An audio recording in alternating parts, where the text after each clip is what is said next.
That's 1991, a number that's hard on the ears of most anyone over 30, and surely everyone over 40.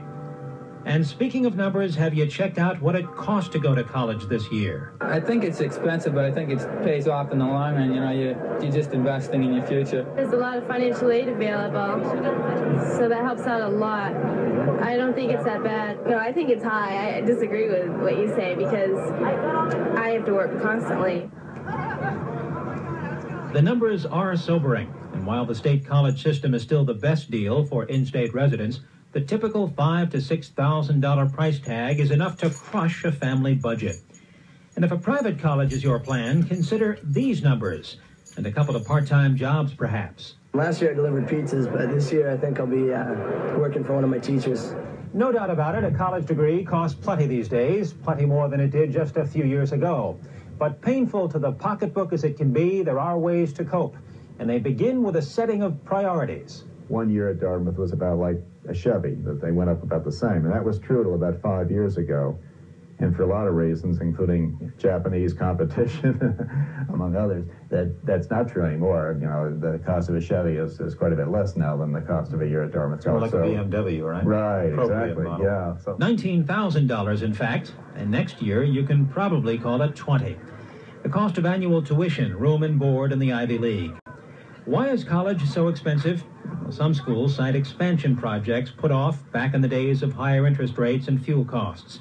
Dartmouth and schools in its class point to their teachers, state-of-the-art classrooms, and smaller class sizes.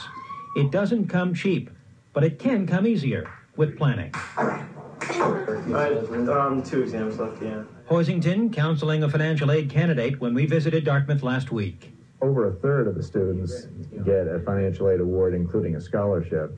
And the average scholarship, they are, of course, all over the lot because they vary inversely with a parent's contribution, but the average one is about $8,000. So the average student who is admitted, applies for aid, and qualifies will get about a $12,000 financial aid package.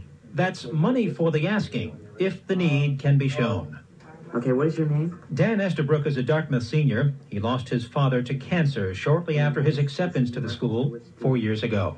And since I've been in college, our farm has gone out of business and my father's passed away. So I've had to work. I'm part-time, all 4 years, full-time in the summer. That and a hefty financial aid package, part of the $20 million available at Dartmouth each year. Available to more families than most would presume. Dan's advice to the student with grades who'd only dream of a Dartmouth degree? I think they should go ahead and apply anyway. I did. I applied not knowing what our financial situation would be the year after I applied because, you know, the farm, everything was so shaky at the time. I have my father helping out, looking at all the things, because we have 3 kids in college right now, so my dad's running around going crazy trying to find out everything. But everything about financial aid. Hi, what's your local address, Robin? At UNH and the state colleges, grade point averages don't always spell Dartmouth, but the money challenge can be even bigger. We have a lot of blue-collar workers, a lot of first-generation students on our campus. 70% of the student body at Plymouth State will get some form of financial aid this year.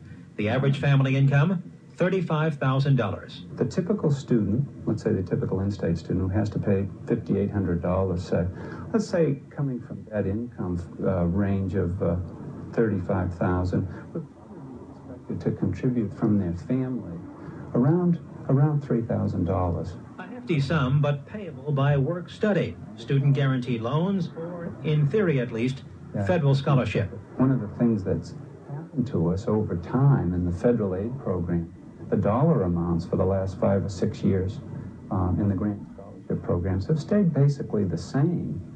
We've noticed inflation with our costs. The Reagan administration proposals this year, for example, were to eliminate 3 of the 5 major programs. Hoisington credits a reluctant Congress for heading off a White House plan which he says would have extended the financial burden of students beyond the typical 10-year payback period. Well, when I was a freshman, it looked beautiful, and my tuition was comparable to going in-state, so that's why I chose UNH. But now as I'm a senior, my bill continues to rise, and this year it's over $4,000. You know how long it's going to take for you to pay that back? Yeah, it's going to be a lot, but... It's like a long time. Yeah. By your expression. But at least they're giving me the chance to go through college and try to earn that money. But is a penny earned a penny saved?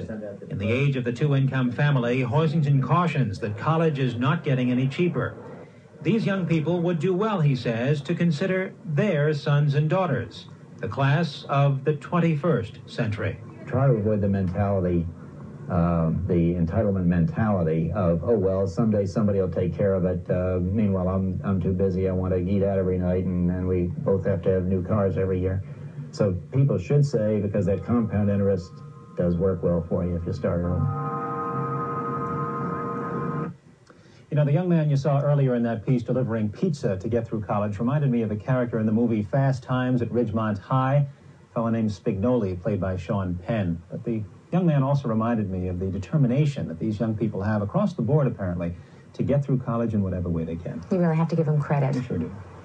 Well, last week we took you to the North Country.